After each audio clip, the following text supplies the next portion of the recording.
வாங்க கோகிலா, என்ன பண்ணுறீங்க கோகிலா? நான் பிஇ படிச்சிருக்கேன் சார். பிஇ படிச்சிருக்கீங்க? ஆமாம் சார். என்ன வேலை? பாகிஸ்தான் கம்பெனியில் சூப்பர்வைசர் ஒர்க் பண்ணுறேன். சூப்பர்வைசர் இருக்கீங்களா? சூப்பர். உங்கள்கிட்ட கிட்ட தெரியும். கோகிலா, எந்த விஷயத்துக்கு சொந்தக்காரங்களை நம்ம கூட வச்சுக்கலாமா? சார் எல்லா விஷயத்துலையும் வச்சுக்கலாம். ஆனால் அவங்க எதிர்பார்ப்பாங்கல்ல. எந்த விஷயத்துக்கு வைக்கக்கூடாது சொந்தங்களை?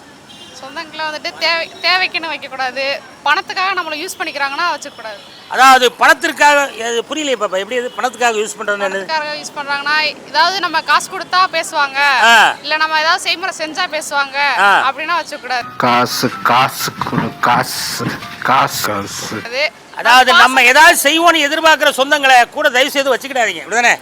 ஆமாம். எதுக்காக சொந்தங்களை வச்சுக்கலாம்? ஒரு கல்யாணம் பாசத்துக்காக வச்சுக்கணும். சும்மா ஒரு பாசத்துக்காக இவெல்லாம் சொந்தக்காரம்பி அப்படின்னு சொல்லிக்கலாமே தவிர துட்டு இல்லைன்னா கூட சேர்க்காதீங்க தயவு செய்து, அப்படிதானே? அவங்க வந்துட்டு எதிர்பார்த்து இவங்க காசு செஞ்சாதான் பேசுவாங்க அப்படின்னா வச்சுக்கூடாது. பணத்துக்கு மரியாதை கொடுத்து எவெல்லாம் பேசுறானோ அவெல்லாம் சொந்தக்கார லிஸ்ட்ல இருந்து தூக்கிருங்கய்யா. ஆமா, சொந்தக்காரன் நமக்கு தேவை கிடையாது, அப்படிதானே? அவ்வளவுதான். சூப்பர் கோகிலா, அருமை.